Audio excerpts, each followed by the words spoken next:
Assalamualaikum warahmatullahi wabarakatuh. Sahabat, hari ini saya akan mengantarkan terkait kepada metode penelitian kuantitatif. Seperti diketahui, dalam perkembangannya, metode penelitian terbagi pada dua mazhab besar, yakni dengan metode penelitian kualitatif atau pendekatan kualitatif dan metode penelitian kuantitatif. Para pendukung kedua mazhab ini pada awalnya dulu berpegang pada pendirian masing-masing, menganggap bahwa metode penelitianlah yang mereka yakini yang paling benar. Namun sejak tahun 80-an, kepercayaan atau keteguhan itu mulai dirubah, di mana mulai dikenal dengan metode penelitian mix atau mixed method research. Nah, kali ini kita tentu akan mengantarkan secara singkat, briefly, terkait kepada metode penelitian kuantitatif, apa ciri khas dari metode penelitian kuantitatif. Nah, di dalam metode penelitian kuantitatif, ini sebenarnya pada dasarnya mengikuti alur atau sama dengan metode penelitian yang lainnya atau metode kualitatif atau mixed method. Dasar berpikir dari satu kerangka penelitian, khususnya penelitian sosial, adalah bahwa kita sebagai seorang peneliti atau calon peneliti, khususnya nanti mahasiswa yang belajar terkait metode penelitian, meyakini bahwa di masyarakat ada pola dan ada keteraturan yang terjadi, di mana pola atau keteraturan tersebut bukan sesuatu yang muncul secara acak. Nah, tugas seorang peneliti adalah mencari tahu, mempertanyakan mengapa pola atau keteraturan itu muncul. Nah, biasanya kita kemudian merumuskan penjelasan dari pola-pola keteraturan atau katakanlah regularity itu melalui satu teori, dalam bentuk teori. Teori ini memungkinkan kita untuk memilah dari sekumpulan fenomena materi yang mungkin membingungkan.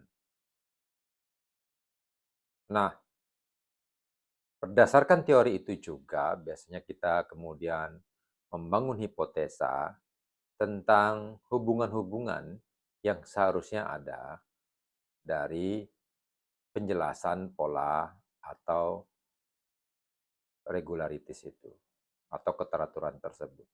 Nah, ini sebenarnya dasar logika berpikir di dalam penelitian, khususnya penelitian kuantitatif.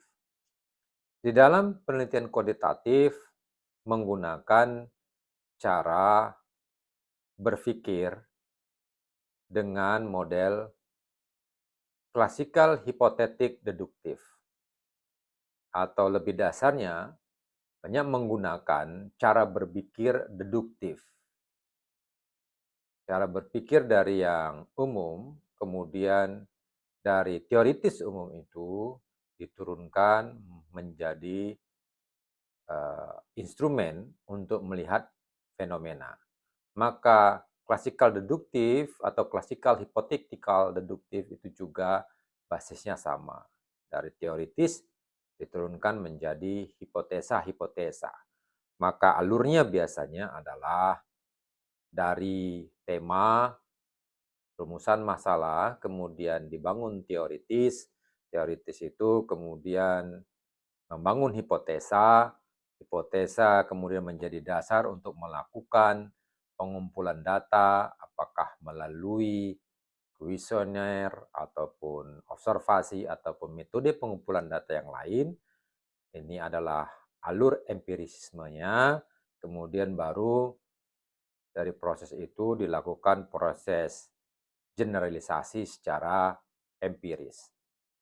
Ini alur umum yang dilakukan dalam penelitian kuantitatif.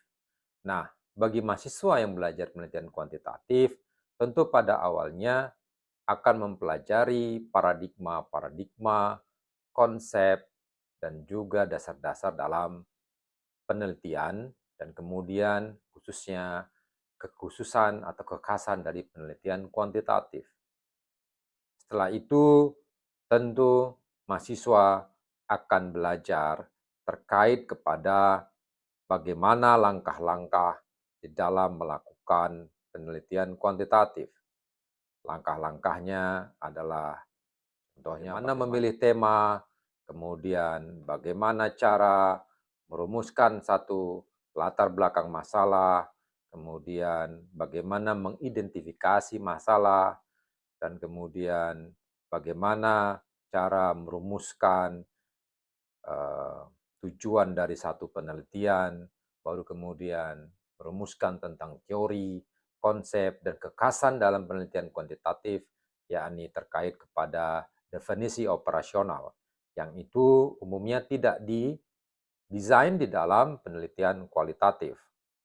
Setelah itu Anda merumuskan tentang uh, hipotesa tadi, setelah teori, rumuskan hipotesa, dan kemudian yang tidak kalah pentingnya dalam metodologi, bagaimana menentukan populasi, besar sampel, teknik sampel, sampai kepada bagaimana melakukan analisis. Nah, di dalam penelitian kuantitatif juga adalah bagaimana untuk melakukan validitas, reliabilitas data, kemudian desain-desain penelitian-penelitian kuantitatif, baik model korelasional, survei, atau model bibliografi kalau misalnya ilmu perpustakaan, atau model kuasi eksperimen. Nah, ini yang akan dipelajari, akan diantarkan di dalam penelitian-penelitian kuantitatif. Nah, di dalam penelitian kuantitatif pada dasarnya ada beberapa hal yang harus dipahami oleh mahasiswa seluruhnya. Dasar dari metodologinya adalah bahwa fenomena sosial itu dapat dikuantifikasi. Apapun fenomena sosial dapat dikuantifikasi, diukur, dan diekspresikan dengan angka.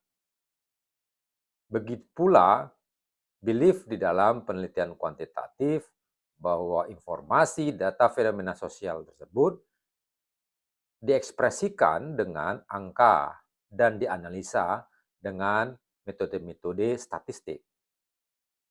Nah, maka kemudian data-data, observasi, pengumpulan data-data didapatkan itu dapat secara langsung dengan angka, informasi angka, dan diklasifikasikan dengan variabel angka. Kemudian data tersebut ditransformasikan ke dalam data matriks. Data-data matriks inilah kemudian yang dijadikan dasar-dasar dalam melakukan analisis, baik analisis statistikal, inferensial, baik dia yang dengan pendekatan non-parametrik maupun dengan pendekatan parametrik. Nah, itulah beberapa gambaran di dalam belajar metode penelitian sosial dengan metode kuantitatif. Pada akhirnya nanti mahasiswa mampu menyusun satu desain rencana penelitian kuantitatif dan juga nanti mampu bagaimana membuat reporting penelitian kuantitatif. Bagian-bagian dari penelitian kuantitatif tersebut nanti kita akan pelajari lebih lanjut pada pertemuan-pertemuan selanjutnya. Terima kasih, tetap semangat. Assalamualaikum warahmatullahi wabarakatuh.